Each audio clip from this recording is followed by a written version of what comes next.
కానీ ఇక్కడ ఈ ఎంటైర్ ఎపిసోడ్‌లో 10వ తరగతి టీసీలోనూ, 10th మెమోలోనూ ఉంటది డేట్ ఆఫ్ బర్త్. అది పట్టుకోలేకపోతున్నారా? ఎందుకు ఇంతగానం తిప్పుతున్నారు అయితే దీన్ని? అది ఫస్ట్ ఆర్గ్యుమెంట్స్‌లో జరగలేదు. అంటే ఇదివరకు జరిగిన ఆర్గ్యుమెంట్స్‌లో జరగలేదు. బట్ నిన్న జరిగిన ఆర్గ్యుమెంట్స్‌లో ఒక సీల్డ్ కవర్‌లో ఆమె 10th క్లాస్ మెమోను సబ్మిట్ చేసిండ్రు. నిరంజన్ రెడ్డి గారు ఏమంటారంటే, ఏమున్నా అప్పుడు ఏదైతే కేసు జరిగిందో, రోడ్ యాక్సిడెంట్ జరిగినప్పుడు ఛార్జ్ షీట్‌లో అమ్మాయి డేట్ ఆఫ్ బర్త్ చూస్తే అప్పటికిప్పటికి అమ్మాయి మేజర్ అంటాడు. కానీ దాన్ని కన్సిడర్ చేయరు ఎవరు కూడా. మ్యాటర్ ఆఫ్ కామన్ సెన్స్ కదా సార్. ఇప్పుడు మనం ఎక్కడ చదువుకోవడానికి పోనా, ఎక్కడికి ఏం చేయాలన్నా కూడా ఫస్ట్ ఇన్స్టెన్స్లో నీ 10th క్లాస్ మెమోనే అడుగుతారు. 10th క్లాస్ మెమోలో నీ డేట్ ఆఫ్ బర్త్ ఏమన్నా అది ఇంపార్టెంట్. దాని తర్వాత నీ బర్త్ సర్టిఫికేట్ మున్సిపల్ అథారిటీస్ కానీ రెవెన్యూ అథారిటీస్ కానీ ఇచ్చింది అది ఇంపార్టెంట్. లేదంటే స్కూల్ బోనిఫైడ్ కానీ లేకపోతే కాంటాక్ట్ సర్టిఫికేట్లో ఎక్కడైనా మెన్షన్ అయి ఉందా అది ఇంపార్టెంట్. ఏవి primary, secondary, third, fourth, fifth priorities తీసుకుంటే ఏ సర్టిఫికేట్ను కన్సిడరేషన్ చేయాలంటే ఫస్ట్ది స్కూల్ సర్టిఫికేట్, లేకపోతే మున్సిపల్ రెవెన్యూ అథారిటీస్ ఇచ్చినాయి అది, లేకపోతే బోనిఫైడ్ అది, లేకపోతే ఎస్ఎస్సి మన ఈ కమ్యూనిటీ క్యాస్ట్కి సంబంధించిన ఇది స్కూల్లో ఇష్యూ చేసిన సర్టిఫికేట్స్ ఏవైతే ఉన్నాయో దాంట్లో ఏదన్నా ప్లేస్ ఈమె డేట్ ఆఫ్ బర్త్ రికార్డ్ అయి ఉంటే కనుక దాన్ని కన్సిడర్ చేయాల్సిన అవకాశము అవసరం ఉంటుంది. బట్ వెరీ ఫస్ట్ ఇన్స్టెన్స్లో ప్రైమరీగా ఆమెకు 10th సర్టిఫికేట్ ఉంది. ఆ 10th సర్టిఫికేట్లో ఏదైతే డేట్ ఆఫ్ బర్త్ ఉందో దాన్ని కన్సిడర్ చేయాలి. దాన్ని కనుక కన్సిడర్ చేస్తే నిరంజన్ రెడ్డి గారు చేసిన ఆర్గ్యుమెంట్స్ అన్నిటికీ కొంచెం కౌంటర్ బ్లాస్ట్ అయ్యే అవకాశాలు మాత్రం ఉంటాయి సార్. ఇబ్బంది అవుతుంది. కానీ ఇక్కడ కదా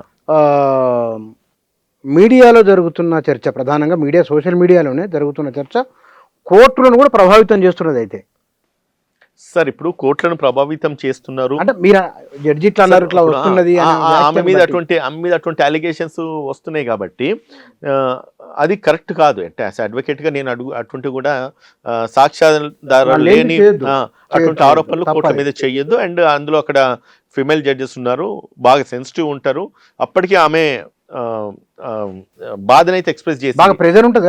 అట్లా ఒక ప్రచారం జరుగుతుంది సార్, ఖచ్చితంగా ఉంటుంది కదా.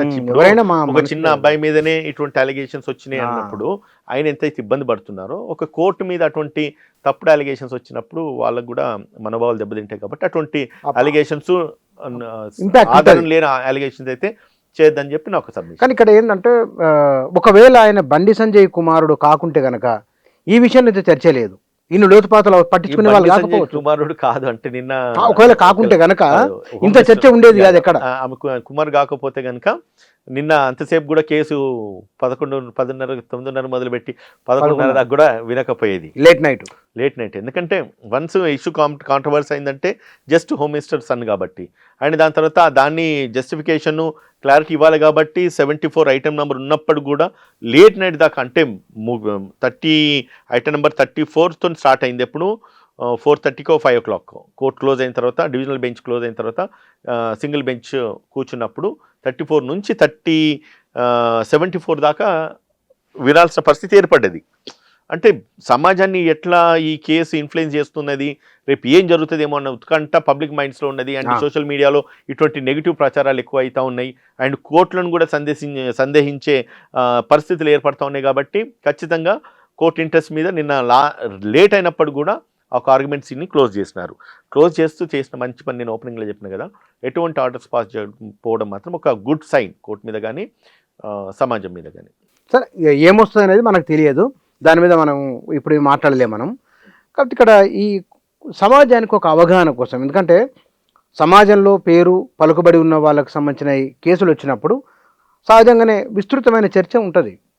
ఈ పోక్సో కేసు నేపథ్యం ఏమిటి, దాని నిర్వచనం ఏమిటి, అందులో కొన్ని ముఖ్యమైన సెక్షన్లు ఏమిటి, ఇంకా పిల్లలకు అవగాహన కలగని పేరెంట్స్ కూడా. సరే, ఇప్పుడు మీరు అన్నారు ఏమవుతుందో ఏందో తెలియదు అనేసి మనము అనుకుంటున్నాం కదా. మన ఇంటర్ప్రిటేషన్స్, మన ఆలోచనలు మనం ఎక్స్ప్రెస్ చేసుకోవచ్చు. ఏమవచ్చు సార్ అని మీరు నన్ను అడిగితే కనుక, నన్ను అడిగితే బెయిల్ ఆయనకు రాదు అని నేను అనుకుంటున్నా. ఒకటి, ఇంట్రీమ్ ప్రొటెక్షన్ ఏదైతుందో కూడా దాన్ని కూడా ఇవ్వరని అనుకుంటున్నా. ఎందుకంటే ఇంత కాంట్రవర్సీ అయిన కేసులో రెండు అయితే సార్, ఒకవేళ బెయిల్ ఇస్తే కనుక ఇంట్రీమ్ ప్రొటెక్షన్ ఇచ్చినా, యాంటిసిపేటరీ బెయిల్ శాంక్షన్ చేసినా కూడా ఏవైతే స్పెక్యులేషన్స్ న్యూస్లలో వైరల్ అవుతున్నాయో అవి నిజమే కావచ్చు అనుకునే ఆలోచన ఉంటుంది, రైట్? ఫస్ట్ ఇన్స్టాన్స్లో. సెకండ్ ఇన్స్టాన్స్లో బెయిల్ ఇవ్వద్దు. బెయిల్ ఇవ్వకపోతే ఏమవుతుంది, తప్పించుకున్నాడు ఎట్లాగో బయటనే తిరుగుతున్నాడు, ఇంకొక 10-15 రోజులు తప్పించుకుంటాడు కావచ్చు. ఇప్పుడు పోలీస్ సహకరిస్తున్నారు, హోంమంత్రి కాపాడుకుంటున్నాడు అనేసి ఏవైతే అలిగేషన్స్ బయట వస్తున్నాయో, బ్లేమ్ వస్తే ఏమవుతుంది, పోలీస్ మీద మళ్ళీ బ్లేమ్ వస్తుంది. పోలీస్ మీద బ్లేమ్ వస్తే ఏం చేయాలి, పోలీసులు పోయి అరెస్ట్ చేయాలి ఎక్కడున్నా కూడా. అండ్ బండి సంజయ్ కూడా కోఆపరేట్ చేయాలి, దానికి కోఆపరేట్ చేసేసి ఆయనను అరెస్ట్ చేయకుండా చూసుకో, ఏది మన అరెస్ట్ చేసే విధంగా కానీ లేకపోతే చట్టానికి సహకరించాలి. సహకరిస్తే ఏమవుతుంది, ఇటు కోర్టు మీద అలిగేషన్స్ ఏదైతున్నాయో సబ్సైడ్ అవుతుంది. దాని తర్వాత సోషల్ మీడియాలలో ఏవైతే స్పెక్యులేషన్స్ వస్తున్నాయో అవి కూడా డైల్యూట్ అయిపోతాయి. అన్నిటికంటే ముఖ్యంగా ఇన్వెస్టిగేషన్ చేయడానికి అక్యూజ్డ్ ఏదైతున్నాయో సహకరించినంటే ఒక తండ్రికి ఆయన గౌరవం కూడా నిలబడుతుంది and proper and fair investigation జరుగుతుంది. సో ఇవన్నీ జరగాల్సిన అవసరం ఉన్నాయి. కాబట్టి నా ఒక ఒపీనియన్ ఏంటంటే ఖచ్చితంగా రేపటి రోజు ఆయన అయ్యే ఏదైతే ఉన్నదో దాన్ని డిస్మిస్ చేస్తారు. ఆయనకి ఎటువంటి ప్రొటెక్షన్ కోర్టు ఇవ్వరు. And same time bail arguments వచ్చినప్పుడు కూడా క్లియర్ కట్గా చెప్తున్నా సార్, యాంటిసిపేటెడ్ బెయిల్ కూడా అలౌ కాదు. కాకపోతేనే మంచిది, కోర్టు గౌరవం కూడా నిలబడుతుంది. అండ్ ఏవైతే స్పెక్యులేషన్స్ వస్తున్నాయో అవన్నీ అబద్ధం అని చెప్పేసి కరాకట్గా ప్రూవ్ అవుతాయి. లేదంటే కనుక ఒకవేళ ఆయనకు బెయిల్ నిజంగానే గ్రౌండ్స్ ఉండి ఇచ్చినా కూడా ఇంకా మిగిలాంటి వాళ్ళు ఇంకా తెలియదు ఏమున్నది. ఇప్పుడు మన ఛానల్స్ అన్నీ కూడా మళ్ళీ తప్పుడు ప్రచారం చేసుడు, తప్పుడు మెసేజ్ అయితే సొసైటీని ఇన్ఫ్లుయెన్స్ చేసే విధంగా ఉంటుంది. సో కాబట్టి అయ్యే డిస్మిస్ చేయాలి, బెయిల్ పిటిషన్ కూడా డిస్మిస్ చేయాలి. అదే జరిగితే కనుక కొంచెం ఫేర్ ట్రయల్స్ జరుగుతున్నాయి, లేకపోతే జ్యుడిషియరీ మీద ఒక కాన్ఫిడెన్స్ అయితే సాధారణమైన పబ్లిక్ ఉంటుందని చెప్పి నేను నమ్ముతున్నా. So first your doubt is clear.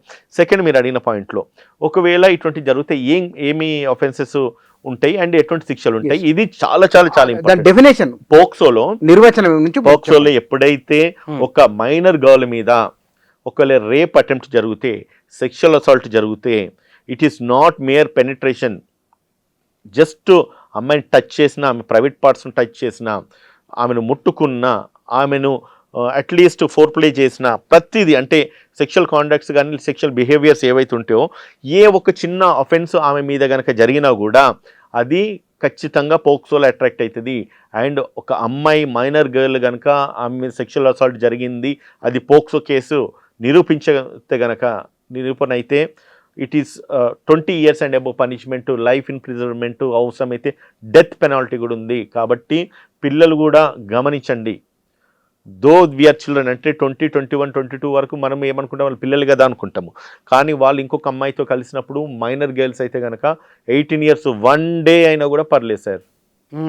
1 day అయినా కూడా డేట్ ఆఫ్ కంప్లైంట్కి, డేట్ ఆఫ్ అఫెన్స్కి, అఫెన్స్ జరిగిన దానికి 1 day డిఫరెన్స్ ఉన్నా కూడా 18 yearsకి ఆ వ్యక్తికి ఎవరైతే అక్యూజ్డ్ ఉంటారో వాళ్ళకు శిక్ష పడుతుంది.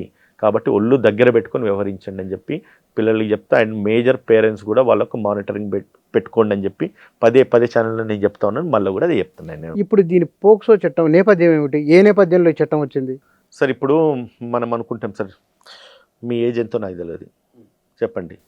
40+. నేను 40+. ఎందుకు అడుగుతున్నానంటే సార్, ఇప్పుడు ఒకప్పుడు ప్రేమలు, మధ్యలో ప్రేమలు, ఇప్పటి ప్రేమల్లో ఎంత వ్యత్యాసం వచ్చింది చూడండి. అంటే మేము చిన్నగా ఉన్నప్పుడు అంటే ఈ ఉత్తరాలతోని ప్రేమలు జరిగేవి. అంటే ఉత్తరాలకి లవ్ లెటర్ రాసినట్టు పెద్ద నేరం, రైట్ సార్. అంతకంటే ముందు ఎవరో ఒకరిని కలిసేసి చూసి మాట్లాడుకున్నారంటే గోడల మీద రాసేది ఆ రోజు. అందుకని సినిమాల్లో చూస్తాం కదా, గోడల మీద అమ్మాయి అబ్బాయి పేరు రాసేవాళ్ళు. అది అప్పట్లో స్కూల్స్లలో ఉండేదేమో, స్కూళ్ళల్లో ఉండేది. So and so person love so and so person అని చెప్పి మేబీ బాత్రూమ్లలో అక్కడిక్కడ కారిడార్లలో ఉండేటి. మేము చదువుకున్నప్పుడు కూడా, మేము 1st, 2nd క్లాస్ ఉన్నప్పుడు చూద్దాం అంటే మా సీనియర్స్. సో ఆ రోజులు ఉండే. దాని తర్వాత మధ్యలో ఏమైంది, గోడల మీద రాసే రోజుల నుంచి, ఒక అమ్మాయి అబ్బాయి చెప్పుకునే రోజుల నుంచి, ఒక ఆడపిల్ల మగపిల్ల మాట్లాడితేనే తప్పు అనుకునే రోజుల నుంచి ఈ రోజు ఎక్కడి దాకా వచ్చిందంటే, ఒక అమ్మాయి అబ్బాయి 3 రోజులు 4 రోజులు పోయేసి హోటళ్ళల్లో, పబ్బులల్లో, క్లబ్బులల్లో, రెస్టారెంట్లల్లో, లేకపోతే టూర్లకు పోయినా కూడా ఏ తప్పు కాదని చెప్పేసి ఆ రోజులకు వచ్చినాం. సో అంటే మనం చిన్నప్పటికంటే కూడా మన పేరెంట్స్ చిన్నగా ఉన్నప్పటి ప్రేమలు ఎట్లా ఉండే, ఉత్తరాలతో మొదలైన ప్రేమలు ఎట్లా ఉండే, ఈరోజు దాని తర్వాత ఫోన్లు ఉంటే మెసేజ్లలో, ఫోన్లలో ప్రేమించుకునే పరిస్థితులు ఏర్పడ్డాయి. దాని తర్వాత ఇప్పుడు వాట్సాప్లల్లో వీడియో కాల్స్, ఇంకా రకరకాలు ఈ రోజులలో నడుస్తూ ఉన్నాయి. అంటే ఎందుకు ఇది జరుగుతుందంటే, ఆ పాత రోజులకి ఈ రోజులకు ఉన్న వ్యత్యాసం ఏదైతే ఉన్నదో, అప్పుడున్న టెక్నాలజీ వేరు, ఇప్పుడున్న టెక్నాలజీ వేరు. ఇప్పుడు మారుతున్న టెక్నాలజీకి అనుగుణంగా పబ్లిక్లకు, పిల్లలకు ఒక విచ్చలవిడితనం ఎక్కువ అయిపోయింది. అండ్ అప్పుడు పబ్ క్లబ్ కల్చరే లేకుండే కదా సార్. ఇప్పుడు వైన్ షాప్ పోయి కొనుక్కొని ఇంటికి పోయి తాగేటోళ్ళు. హార్డ్ లెక్క చెప్పాలంటే హోటల్ కూర్చొని తాగేటోళ్ళు. ఇప్పుడు పబ్లంట, క్లబ్లంట, హుక్కా సెంటర్లంట. ఎన్నెన్నో ఇక ఇప్పుడు నిన్న ఏదో ఆర్గ్యుమెంట్స్లో వచ్చింది సార్, నిన్న అమ్మాయి ఆర్గ్యుమెంట్స్లోనే బ్రీజర్ కన్జ్యూమ్ చేసింది. బ్రీజర్ అంటే ఏంటిదో నాకు అంటే తెలుసు, తెలియదని కాదు. అమ్మాయి బ్రీజర్ కన్జ్యూమ్ చేసిందంటే ఎంత పెద్ద నేరం. ఒకప్పుడు ఆడపిల్లలు ఎవరైనా తాగుతున్నట్టే అటు పక్కకు పోకపోయేది. ఈరోజు ఆడమ్మగా కూర్చొని తాగుతున్నారంట, కార్లలో కూర్చొని తాగుతున్నారంట. అటువంటి ఫొటోస్, వీడియోస్ బయటకు వస్తున్నాయని చెప్పి అంటున్నారు. అంటే మనిషి యొక్క సిచ్యువేషను, స్థితిగతులు, ఒకసారి బాడీ మైండ్ సహకరించినప్పుడు ఏం జరుగుతుందో ఏమో తెలియదు. నిన్న ఆ వ్యక్తి అమ్మాయి సైడ్ అడ్వకేట్ మాట్లాడితే ఏమన్నాడంటే 31st నైట్ అమ్మాయికి బ్రీజర్ దాగిచ్చును, తెల్లారు లేచి చూస్తే ఆమె ఒంటి. ఎంత దారుణం చూడండి సార్. ఓపెన్ కోర్టులో ఆయన ఆర్గ్యుమెంట్ చేసినారు. చాలా సున్నితమైన విషయం ఇది. ఎంత సెన్సిటివ్ పాయింట్. నిజంగా ఇప్పుడు నేను మాట్లాడాలన్నా కూడా నాకు ఇబ్బంది అనిపిస్తూ ఉన్నది. ఇది కనుక నిజమైతే ఒక్కసారి ఊహించండి, అక్కడ ఆడపిల్ల ప్లేస్లో మన పిల్లలే ఉన్నారనుకోండి. ఆడపిల్లల పేరెంట్స్ ఎంత జాగ్రత్తగా ఉండాలి సార్. చాలా జాగ్రత్త. కేవలం ఒక బ్రీజర్ అన్నది నాకు తెలిసి దాంట్లో 10 or 11%, 12% ఆల్కహాల్ కంటెంట్ ఉంటుంది. అది కన్జ్యూమ్ చేయించేసి ఆ అమ్మాయిని సెక్షువల్ అసాల్ట్ చేసినాడు అండ్ అమ్మాయి మైనర్ గర్ల్ అని చెప్పి కోర్టులో వాదనలు వినిపిస్తూ ఉన్నారు. తెల్లారు లేసరికి కోర్టులో వాదనలు వినిపిస్తూ ఉన్నారు. ఇదివరకు కోర్టులు అంటే మనకు ప్రొసీడింగ్స్ ఎవరికి తెలియకపోయేది, ఏం జరిగేది, ఇవన్నీ ఇన్ కెమెరా ప్రొసీడింగ్స్ జరగాల్సిన అవసరం ఉండేది. కానీ బెయిల్ను అపోజ్ చేయడానికి అని చెప్పేసి వాళ్ళు ఎంతకన్నా డిఫెన్స్ ప్రాసిక్యూషన్ లీడ్ తీసుకుంటున్నారు. బెయిల్ రావడానికి ప్రాసిక్యూషన్ ఎంతకన్నా తెగించేసి చేస్తూ ఉన్నారు. డిఫెన్స్ అడ్వకేట్స్ ఎంతకన్నా తెగించేస్తూ ఉన్నారు. అండ్ అన్నీ కూడా కెమెరాలలో రికార్డ్ అవుతూ ఉన్నాయి. ఈ మెసేజ్ ఎట్లయితే బయటికి వ్యాపిస్తూ ఉన్నదో పేరెంట్స్కి ఒక అలర్ట్, ఒక అలారం అయితే కొట్టాలి వాళ్ళ మైండ్లో. మన కల్చర్స్ అని చెప్పేసి అడ్వాన్స్ కల్చర్స్, నా పిల్లల మీద నాకు నమ్మకం ఉన్నది, నా పిల్ల ఏ తప్పు చేయదు. ఎక్కడైనా సరే నమ్మకం ఉన్న చోటన మోసం ఉంటుంది. ఏ తప్పు చేయదు, నా అమ్మాయి మంచిది, నా కూతురు మంచిది, నా కొడుకు మంచోడు, నా కొడుకు బిడ్డ మంచిది అని అనుకుంటే మాత్రము అది 100% ఇటువంటి బయటకు వచ్చేంత వరకు కూడా మనకు అర్థమవుతుంది. అది నేరం అవుతుంది, తప్పు అవుతుంది.